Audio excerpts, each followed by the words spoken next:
Lietuvos didžiosios kunigaikštystės pilys.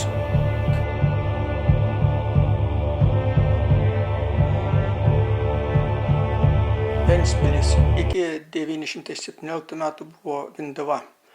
Iki 1230 metų Ventos upės žiotis priklausė Kuršo karaliaus Lamekino valstybė ir vadinosi Sagara.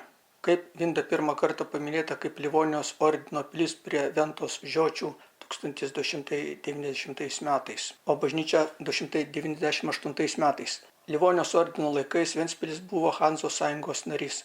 Po Livonijos karo Ventspilio ordino tvirtovę įsigijo Kuršo kunigaikštystė. Tais laikais, ypač valdant kunigaikščiui Jokūbui, Ventspilis buvo svarbus uostamiestis ir laivų statybos centras.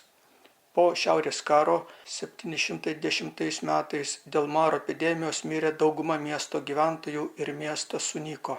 Po Nistado taikos Švedijos Livonija tapo Rusijos imperijos dalimi.